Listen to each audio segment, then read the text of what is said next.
Y para ello nos situaremos en lo que fue la Primera Guerra Mundial. Esta Primera Guerra Mundial y posteriormente a lo de las revoluciones de la Unión Soviética y la constitución de Weimar. La Primera Guerra Mundial, llamada la Gran Guerra, no fue más que una confrontación de carácter bélico, el cual se había centrado en Europa. Y esta se desencadenó a causa de los proyectos expansionistas y colonialistas de los países implicados. Es decir, ellos querían expandir su y querían también colonizar, es decir, no habían dejado por un lado lo que había pasado en el feudalismo y toda esa parte de la historia. Lamentablemente, esta guerra no solo implicó a los países europeos, sino que se fue extendiendo por más de medio mundo y pasó a convertirse en ese momento en el conflicto más sangriento de la historia hasta entonces. La misma inició el 28 de julio de 1914 y finalizó el 11 de noviembre de 1918, cuando Alemania aceptó las condiciones del armisticio con el Frente Occidental. Fue el quinto conflicto más mortífero de la historia de la humanidad. La convulsión que provocó la guerra allanó el camino a grandes cambios políticos, con revoluciones de un carácter nunca visto en varias de las naciones involucradas. Recibido el calificativo de mundial porque se vieron involucradas todas las grandes potencias industriales y militares, divididas en dos alianzas, es decir, habían dos frentes. Por un lado estaba la llamada Triple Alianza, formada por centrales como el Imperio Alemán y el Imperio Austrohúngaro, así como Italia, que había sido miembro de la Alemania y Austria-Hungría. No se unió a las potencias centrales, pues Austria, en contra de los términos pactados, fue la agresora que desencadenó ese conflicto. Por otro lado, hay una de las películas de Triple Entente, y ese estaba de la Gran Bretaña, Francia y el Imperio Ruso.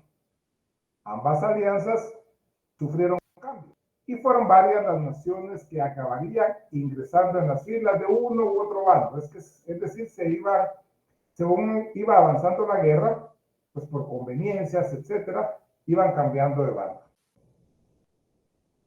Italia, el Imperio de Japón y Estados Unidos se van al Triple Entente. En tanto que el Imperio Otomano y el Reino de Bulgaria se unieron a las potencias centrales. Más de 70 millones de militares, de los cuales 60 millones europeos, se movilizaron y combatieron en la entonces guerra más grande de la historia. Es decir, que en ese momento había muchos reinados, pero de guerra se fue variando figuras en dicho continente, el continente europeo. Aunque el imperialismo que venían desarrollando desde hacía décadas las potencias simbólicas fue la principal causa subyacente. El detonante del conflicto se produjo el 28 de 1914 en Sarajevo, con el asesinato del archiduque Francisco Fernando de Austria a manos de Gavrilo Princip, un joven nacionalista serbio.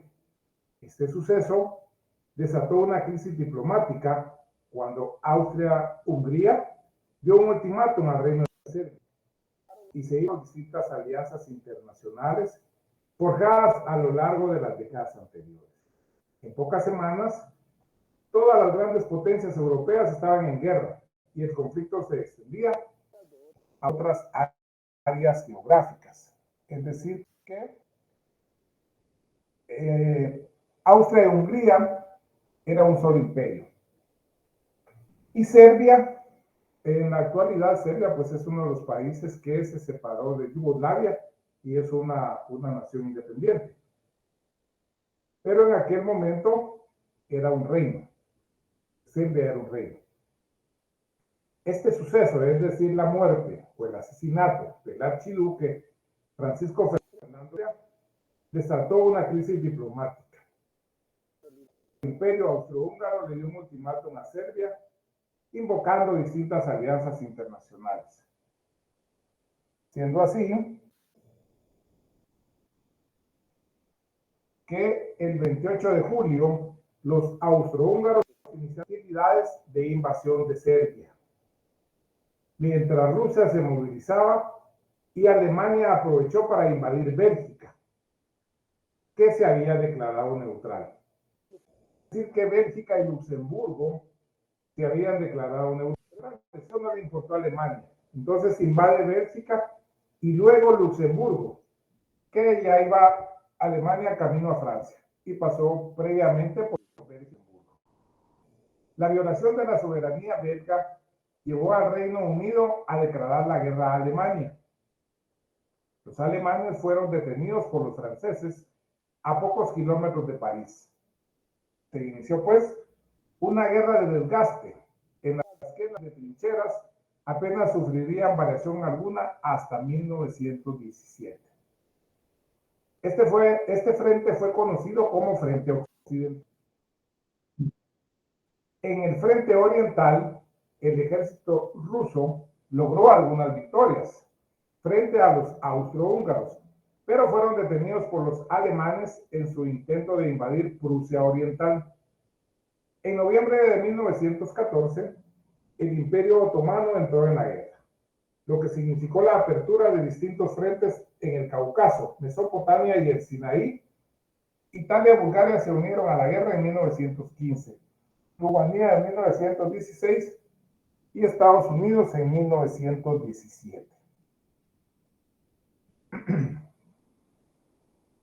3 años de relativo estancamiento, la guerra empezó su desenlace en el mes de marzo de 1917, con la caída del gobierno ruso tras la Revolución de Febrero y la firma de un acuerdo de paz entre la Rusia revolucionaria y las potencias centrales, después de la Revolución de Octubre en marzo de 1918. En el 4 de noviembre de 1918, el Imperio Austrohúngaro solicitó un armisticio tras una ofensiva alemana a principios de 1918 a lo largo de todo el frente occidental. Los aliados hicieron retroceder a los alemanes en una serie de exitosas ofensivas. Alemania, en plena revolución, solicitó un armisticio el 11 de noviembre de 1918, poniendo fin a la guerra con la victoria aliada. Tras el fin de la guerra, 4 grandes imperios dejaron de existir: el Imperio Alemán, el Imperio Ruso, el Imperio Austrohúngaro y el Imperio Otomano. Los estados sucesores de los 2 primeros perdieron una parte importante de sus antiguos territorios, mientras que los 2 últimos fueron desmantelados. El mapa de Europa y sus fronteras cambiaron por completo. Y varias naciones aprovecharon para independizarse o se crearon nuevas naciones. Al calor de la Primera Guerra Mundial, fragó la Revolución Rusa. Con la creación del primer Estado en la historia autodenominado socialista, es decir, la Unión Soviética. O sea que la Primera Guerra Mundial que se formara la Unión Soviética. Una vez terminada la guerra, tras 6 meses de negociaciones, se produce una conferencia de paz en París, el 28 de junio de 1919. Y representantes del Partido Socialdemócrata Alemán, mando militar, acuden a Versalles, Francia, en nombre de Alemania, para firmar la paz con Francia, Estados Unidos e Inglaterra. El tratado con el que acabó la Primera Guerra Mundial es implacable, puesto que, ante la amenaza de nuevas revoluciones, la continuación de los combates, la pobreza, el nuevo gobierno de Alemania capituló totalmente. Es decir, aceptó todas las condiciones que le fueron dadas en el Tratado de Versalles. Aceptó pagar la descomunal suma en el momento de 166 millones de marcos imperiales de Alemania en ese momento. Ahora, pues como sabemos, la mayoría de moneda en Europa es el euro, pero en aquel momento eran pues, imperiales. Y fue un total de 260 billones en reparaciones de guerra. Y asimismo se dio importantes territorios a Francia en el oeste. Además de ello, les exigieron enviar no solo dinero y oro, sino también locomotoras, carbón, granos, vacas lecheras y territorios en el este al nuevo estado de Polonia. Es decir que dentro de la compensación que tuvo que dar Alemania por haber perdido, fue dinero, fueron vacas lecheras, fue carbón, y eso se lo dieron a Polonia. Por eso cuando se vea la Segunda Guerra Mundial, el primer país que es Polonia, porque tenían ese resentimiento, porque Versalles les obligó a darle todas esas prestaciones a Polonia como tal.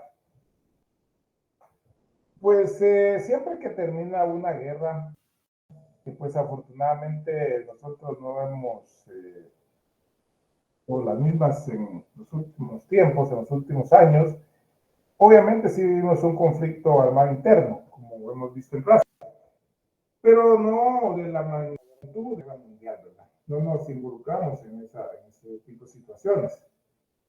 Pues derivado de que se da fin a la Primera Guerra Mundial y se firma el Tratado de Versalles, se forma un organismo internacional. Ese organismo internacional se denominó la Sociedad de Naciones. Y la Sociedad de Naciones, como les digo, fue un organismo internacional creado por el Tratado de Versalles, el 28 de junio de 1919. El objetivo del mismo fue fomentar una política mundial de desarme, es decir, que ya no se crearan más armamentos y el armamento lo destruyendo, y tratar de alguna forma de controlar la elaboración de armamento por parte de las diferentes potencias. Así también como la seguridad colectiva. Se proponía establecer las bases para la paz y la reorganización de las relaciones nacionales. Una vez finalizada la Primera Guerra Mundial, se basó en los principios de la cooperación internacional, arbitraje de los conflictos y la seguridad colectiva. El Pacto de la Sociedad de Naciones, en sus primeros del Tratado de Versalles, fue redactado en las primeras sesiones de la Conferencia de París por iniciativa del presidente de Estados Unidos, Woodrow Wilson, siendo así que el 15 de noviembre de 1920 se celebró en Ginebra, Suiza, la primera asamblea de la sociedad con la participación de 42 países.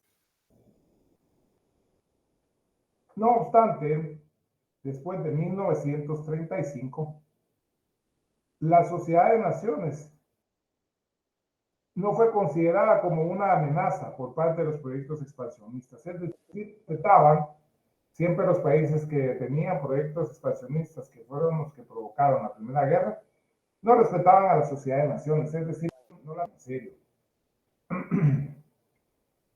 Y por ello, países como Alemania e Italia, que había ignorado las reprobaciones de la sociedad de Abisinia, que Italia invadió ese país y la Sociedad de Naciones le llamó al orden, pero Italia del Norte, como decimos, ¿verdad?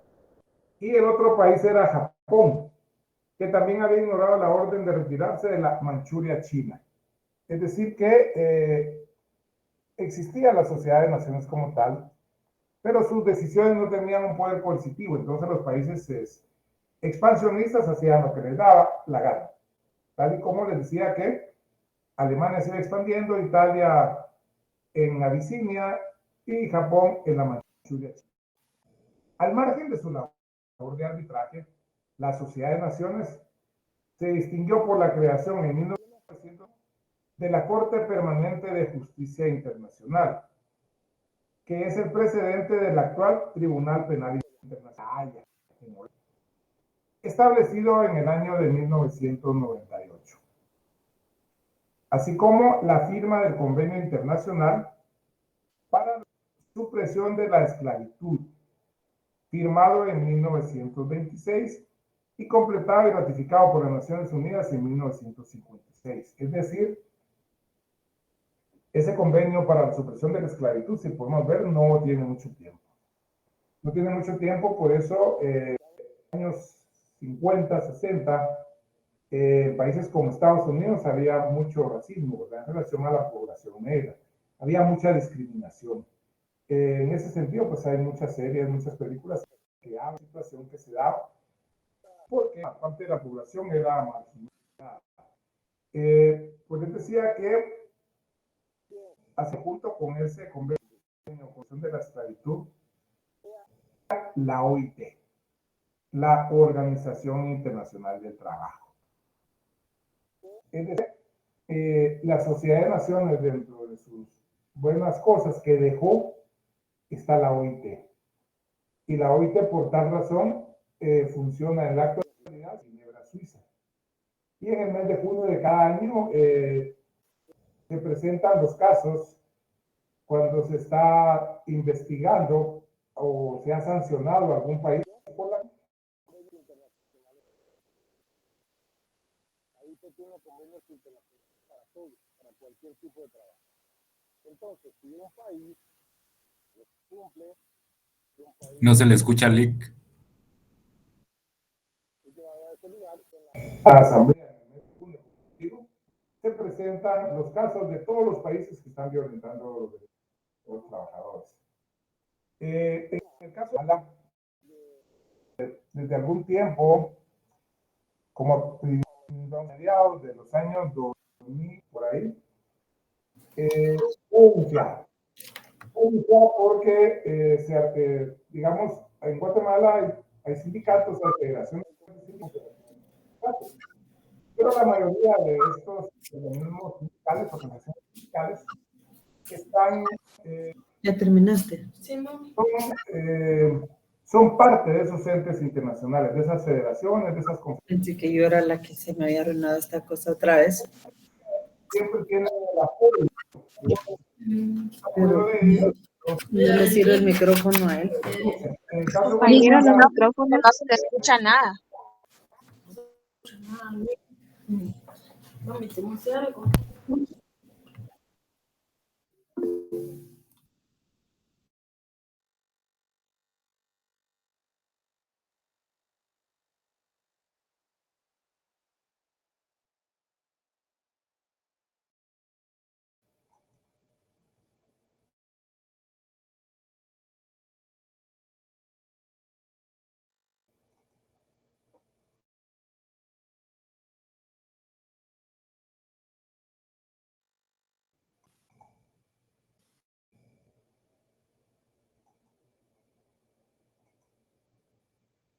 bueno, pues les decía que en la OIT llegan a las denuncias contra los estados. En el caso de Guatemala, se le denunció, como les decía, a principios de 2000, y se le denunció porque no estaba cumpliendo el convenio de la OIT que permite la libre sindicalización. Derivado que el Ministerio de Trabajo no estaba agilizando la inscripción de nuevos sindicatos, estaba objetando mucho colectivo. Entonces fue denunciado. Fueron asesinados muchos dirigentes sindicales. Entonces también se demanda por esos dos temas, es decir, por no respetar el convenio de la libre sesión y por no respetarse. Pues ha ido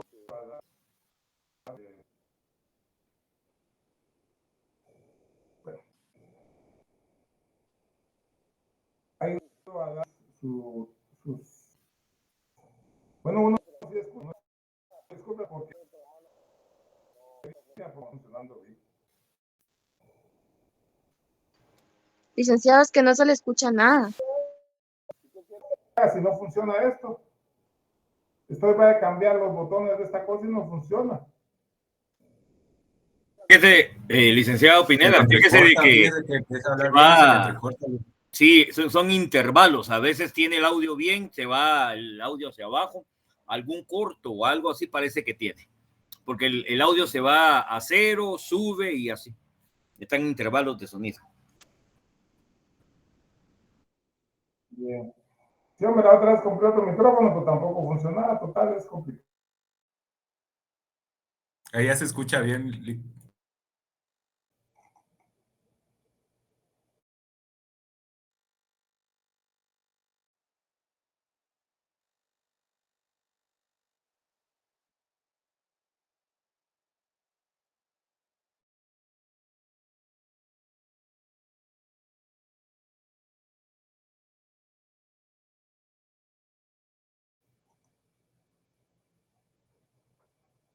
Bueno.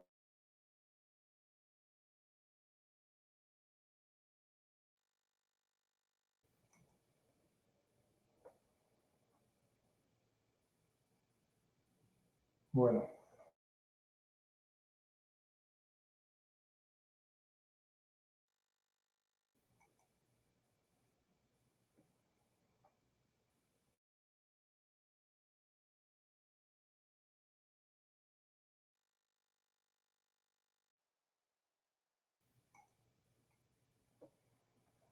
Bueno, y ahí se escuchan.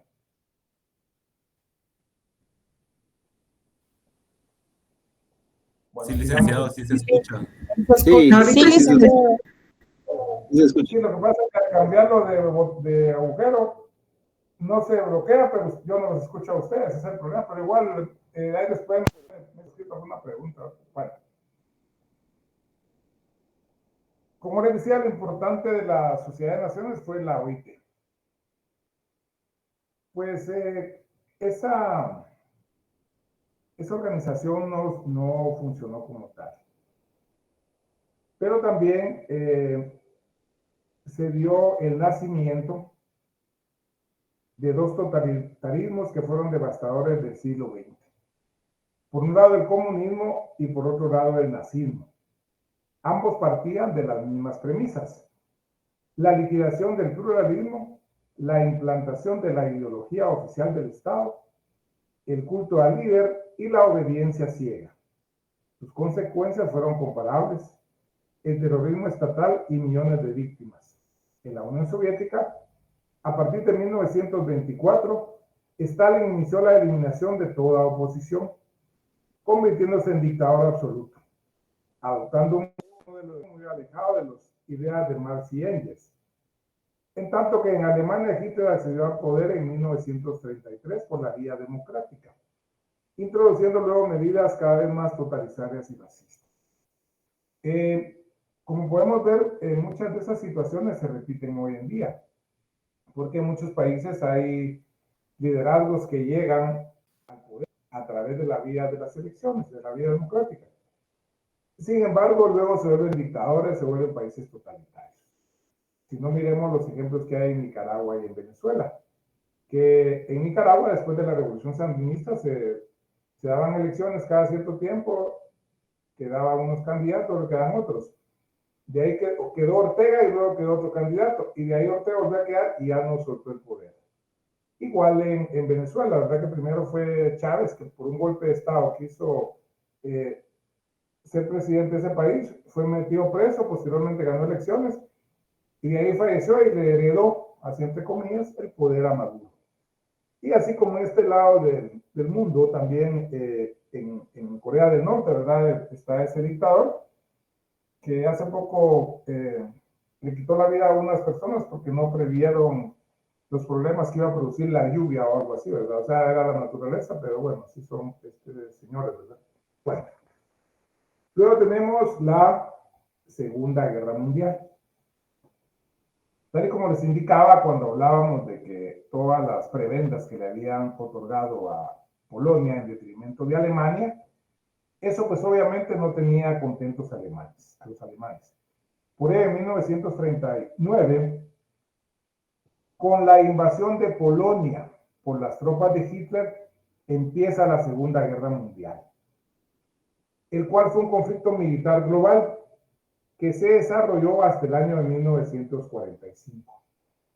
Entre sus razones se puede señalar el alza de los nacionalistas, una cierta debilidad de los estados democráticos, la humillación sentida por Alemania tras su derrota en la Primera Guerra Mundial, las grandes crisis económicas, es decir, todo lo que tuvo que darle provocó obviamente crisis económicas, y sobre todo el auge del fascismo. En dicho conflicto se vieron implicadas la mayor parte de las naciones del mundo, incluidas todas las grandes potencias, agrupadas en dos alianzas militares enfrentadas, los aliados de la Segunda Guerra Mundial y las potencias del eje.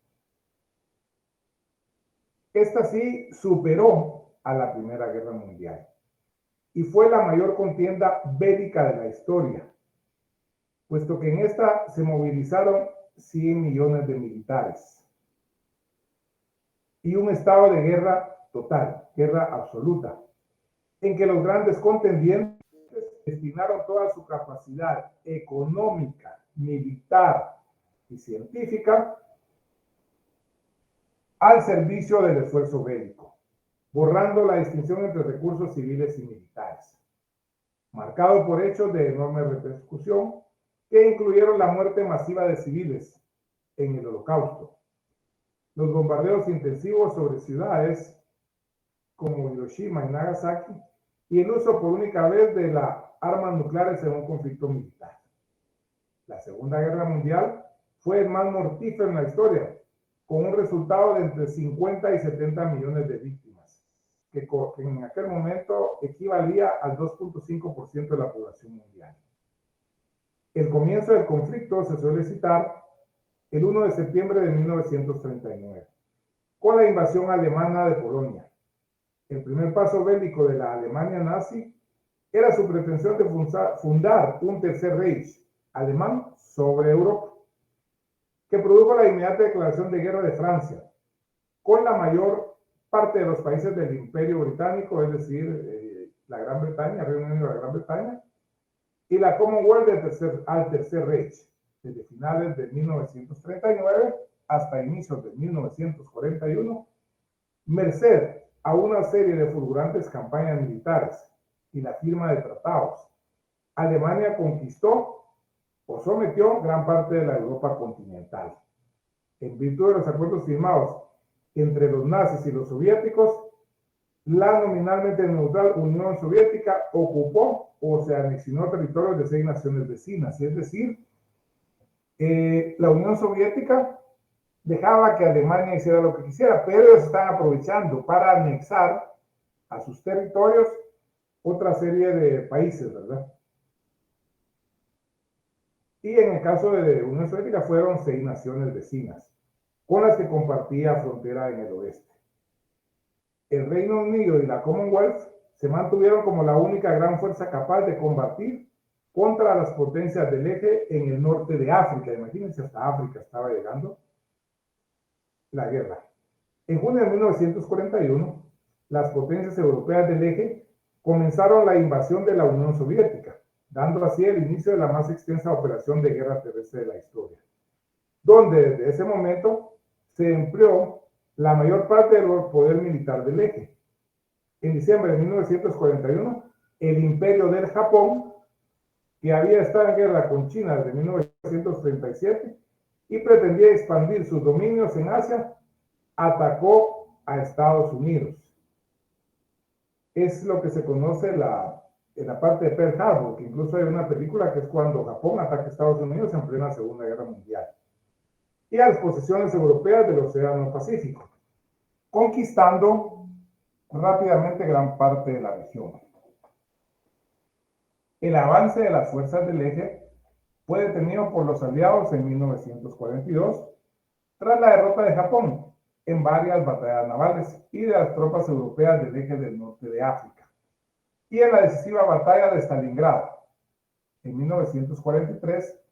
Como consecuencia de los diversos reveses de los alemanes en Europa del Este, la invasión aliada de la Italia fascista, que en ese tiempo era Benito Mussolini que gobernaba ahí, y las victorias de Estados Unidos en el Pacífico, el eje perdió la iniciativa y tuvo que emprender la retirada estratégica en todos los frentes. En 1944, los aliados occidentales invadieron Francia, al mismo tiempo que la Unión Soviética recuperó las pérdidas territoriales y ambos invadían Alemania. La Segunda Guerra acaba con una victoria total de los aliados sobre el eje en 1945 y la liberación de los prisioneros en campos de exterminio.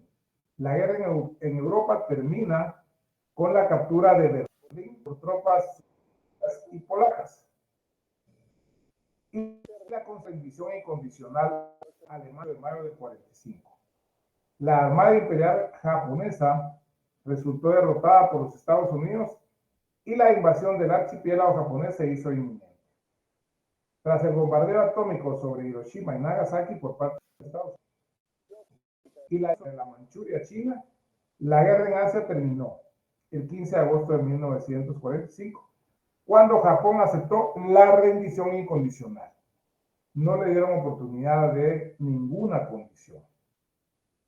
Siendo así que los países aliados, los que habían ganado la guerra, deciden crear unos tribunales que iban a juzgar los crímenes de guerra que se habían cometido.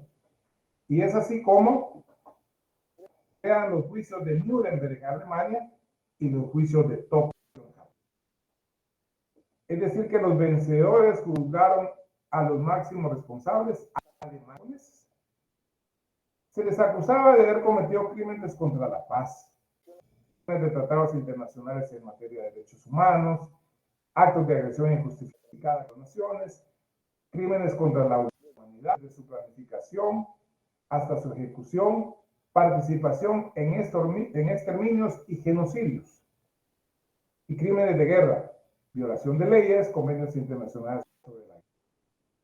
El conjunto de procedimientos llevados a cabo tanto en Tokio como en Nuremberg significaron el establecimiento a partir de entonces, ya que con anterioridad no existían, de reglas básicas de criminal, así como la tipificación de los delitos correspondientes. Pero lo que no se juzgó en ningún caso fueron los derechos humanos cometidas por los países aliados, que también se produjeron.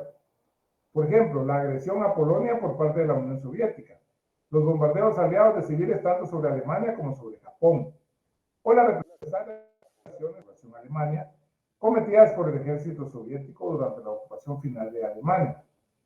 Según los criterios usados durante los juicios de Nuremberg y Tokio, estos también los responsables no fueron encausados. La Segunda Guerra Mundial alteró las relaciones políticas, la estructura social del mundo, y es ahí donde surge la Orden de las Naciones Unidas. Y esta, pues, esa sí permanece, ¿verdad? No como la sociedad desapareció. Y esta fue creada tras la conflagración para fomentar la cooperación internacional y prevenir futuros conflictos. La Unión Soviética y los Estados Unidos como superpotencias rivales. estableciéndose el escenario para la Guerra Fría, que se prolongó por los siguientes 46 años. Al mismo tiempo, declinó la influencia de las grandes potencias europeas, materializando el inicio de la descolonización de Asia y África. La mayoría de los países cuyas industrias habían sido dañadas iniciaron la recuperación económica, mientras que la integración política, especialmente Europa, emergió como un esfuerzo para establecer las relaciones de la posguerra.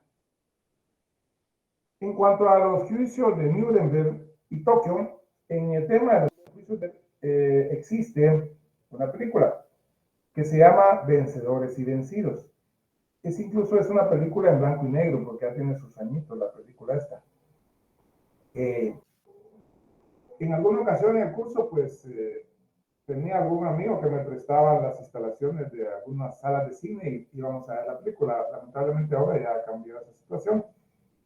Pero si pueden verla como recomendación, es una película interesante, puesto que en la misma se juzga a funcionarios judiciales que había en Alemania, a médicos, que siguiendo las directrices del Führer, de Hitler, cometieron una serie de atrocidades, una serie de vacíos.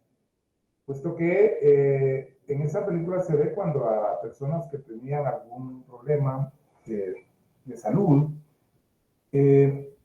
los esterilizaban. Vencedores y vencidos se llaman. Los esterilizaban. Los esterilizaban para que no tuvieran hijos. Para que no tuvieran hijos. Entonces, así también otra serie de situaciones, ¿verdad? Y también la forma en que violentaban los derechos humanos, especialmente de la población judía, ¿verdad? Que los queman en los hornos que tenían en lugares como Polonia y otros lugares vecinos a Polonia y en Alemania. Y de eso pues hay muchas series, ¿verdad? Muchas películas donde cómo se dan esas atrocidades. Incluso hay una película que es una película italiana que se llama La vida es bella, donde es interesante cómo el padre le disfraza al hijo la tragedia de la guerra, puesto que lo toma como un juego para que el niño no sufra y no entienda la guerra. Y al final el padre muere y la madre también, y solo el niño salva, ¿verdad? Porque se esconde ahí y sale hasta que aparecen ya los tanques con los países aliados, ¿verdad? El señor Benigni, me parece, el que dirige la película. Bien, pues aparte de eso, lo interesante acá es cuando surge la ONU. Y pues la ONU ha funcionado más pues, que la Sociedad de Naciones, pero también porque la ONU, su forma de organización es mejor que la Sociedad de Naciones. Tiene un Consejo de Seguridad, y en el Consejo de Seguridad confluyen muchos países que tienen, confluyen países económicas, bélicas, etc. Y en algunas ocasiones no se logran los votos para sancionar a algún país que esté violentando los derechos humanos, porque hay conflictos bélicos, etc. Pero es porque ese consejo es un pulso que se da entre Estados Unidos y la Unión Soviética. Sin embargo, el pulso al final de esa guerra fría que se dio era entre Estados Unidos y la Unión Soviética. Pero esa guerra fría la sufrimos Centroamérica y otros. Porque en Guatemala se dio el conflicto armado, del cual pues, expusieron la semana pasada a un grupo de su sección, cuáles fueron las cosas que provocaron el conflicto armado, etc. Eso era alimentado por estos países. Por un lado, Estados Unidos, que permitía que en estos países hubieran gobiernos de corte militar. Hubieran gobiernos de corte militar que desde los años 70 entró un general en 74 horas, etc. En ese tiempo, el que era el ministro de la Defensa era el próximo presidente de la República. Era como el ungido, el delfín del presidente que estaba en funciones. Pero la mayoría de oficiales de alto rango del ejército guatemalteco eran entrenados en lugares, en la Escuela de las Américas, que quedaba en Panamá. Pero la Escuela de las Américas era una cuestión que la dirigía Estados Unidos. Por ello, Panamá era casi que una colonia gringa en ese tiempo, una colonia estadounidense, porque ahí había una base militar, estaba la Escuela de las Américas, el Canal de Panamá, que también lo manejaba Estados Unidos, el cual posteriormente, cuando se da el Tratado de Torrijos-Carter, que Torrijos es el presidente de Panamá y Carter el presidente de Estados Unidos, cuando les dicen que les van a devolver el canal en un lapso de tiempo determinado. Y hace algunos años ya el Canal de Panamá, pues ya lo tienen los panameños, está la autoridad del canal que es la que maneja esa situación. Cuando Estados Unidos tenía la administración del canal, creo que le pagaban al año a Panamá 2.5 millones de dólares.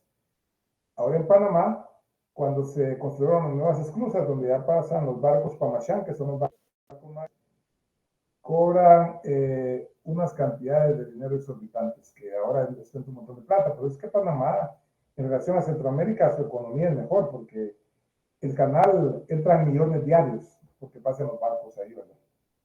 Pues bien, aparte de eso, como les decía, la Unión Soviética, vía Cuba, patrocinaba, financiaba, entrenaba a los grupos insurgentes del país. Los grupos insurgentes, que eran 4, que era la Organización Revolucionaria del Pueblo en Armas, las Fuerzas Armadas Rebeldes FARC, el Ejército Guerrillero de los Pobres y el Partido Guatemalteco del Trabajo PGT, que al final se unieron como URNG y pues llegaron a negociaciones de paz con el gobierno guatemalteco, tal y como se indicó en la conferencia del otro día en clase. Pero Estados Unidos no tenía esa injerencia en Guatemala, pero como se estaban violando los derechos humanos, no le daba apoyo económico, sino que quien se lo daba era Israel.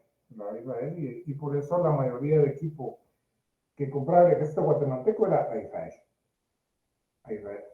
Bueno, luego tenemos la Organización de las Naciones Unidas. 2 meses más tarde de finalizar la Segunda Guerra Mundial, el 24 de octubre de 1945, fue fundada oficialmente en San Francisco, Estados Unidos, la Organización de las Naciones Unidas, mediante la firma de la Carta de las Naciones por parte de los 51 estados. Las Naciones Unidas reemplazaban así a la Sociedad de Naciones en la medida que ésta había fracasado en sus propósitos preventivos, al no ser capaz de evitar el estallido de la Segunda Guerra Mundial. A los 51 estados miembros iniciales en los años sucesivos se les fueron añadiendo nuevos estados, tal como contemplaba el artículo 4 de la Carta. Podrán ser miembros de Naciones Unidas todos los demás estados amantes de la paz que acepten las obligaciones consignadas en esta Carta y que a juicio de la organización estén capacitados para cumplir dichas obligaciones y se hayan dispuestos a hacerlo. La admisión de tales estados como miembros de las Naciones Unidas se efectuará por decisión de la Asamblea General a recomendación del Consejo de Seguridad. Los horrores de la guerra, los juicios de Nuremberg y Tokio mostraron la necesidad de regular de forma precisa el concepto de derechos humanos y sobre todo de establecer claramente cuáles eran. Uno de los primeros trabajos de las Naciones Unidas fue elaborar la Declaración Universal de los Derechos Humanos, un texto cuya redacción estuvo sujeta a muchas discusiones, ya que las posturas de las distintas naciones no eran coincidentes acerca de sus contenidos. No obstante, finalmente fue aprobada el 10 de diciembre de 1948. Con la aprobación de la Declaración Universal, la humanidad se dotó a sí misma de un documento marco para la convivencia entre los seres humanos, con el objetivo de que estos derechos llegaran a formar parte del derecho positivo de las naciones. Con el paso de los años, la Declaración Universal, que como tal no es de carácter vinculante, se ha ido complementando con otros documentos de las Naciones Unidas, como convenios, convenciones, pactos vinculantes, y que van desarrollando y en algunos casos ampliando los contenidos de la Declaración Universal. Algunos de estos documentos son los siguientes: Convención para la prevención y la sanción del delito de genocidio. Pacto Internacional de Derechos Económicos, Sociales y Culturales, Pacto Internacional de Derechos Políticos, Convención sobre la eliminación de todas las formas de discriminación contra la mujer, Convención sobre los derechos del niño. Es decir, ya con lo que hemos platicado hoy, ya vamos en orden.